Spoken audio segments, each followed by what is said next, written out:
Have you ever wondered, what is OneDrive and how should I be using it? I created this video just to answer that question. You have a lot of choices for where you can create, store, and share documents. In this video, I'm going to focus on OneDrive. It might help to start with a definition of OneDrive. It is a cloud-based application used to store personal files. Think of it like your My Documents folder on the computer, except in the cloud. If we were to look at my personal OneDrive, you might see things like a personal notebook, an acronym cheat sheet, and a folder full of templates to help me keep track of my formatting guidelines.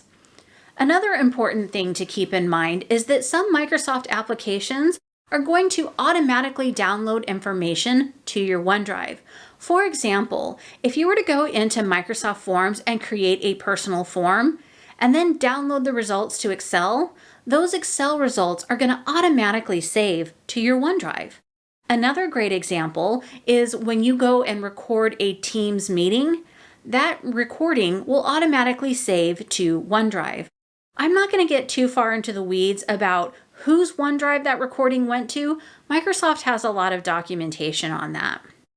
Although you can share files from OneDrive, keep in mind that the files in OneDrive are connected to a specific person. And if you're using OneDrive for Business, most companies automatically delete the employee's OneDrive when they leave the company. So what does that really mean to you? Let's pretend that you've created a file in OneDrive and you're sharing it with several of your coworkers, and it's also connected to an important business process. Then if you leave the company, when they disable your OneDrive, everyone who relies on that document is no longer going to have access, and that can end up being quite a problem. My recommendation is don't share files from OneDrive that are tied to critical business processes. SharePoint and Teams is probably a better option for that. So let's take a look at how you can access OneDrive. There are three possible ways. The most common is to use the web application, but you can also use the desktop application or the mobile application if you've downloaded the OneDrive app to your mobile phone. First, let's look at OneDrive on the web. Go to office.com and log in how you normally would with your company's credentials. Then click on the app launcher or the waffle icon in the upper left-hand corner. Select the OneDrive app. Now you can see files and folders in your OneDrive.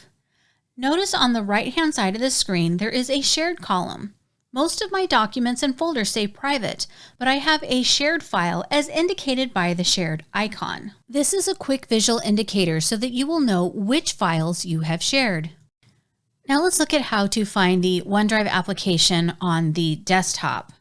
You can go to the Start menu and scroll through until you get to the O section and then launch your OneDrive.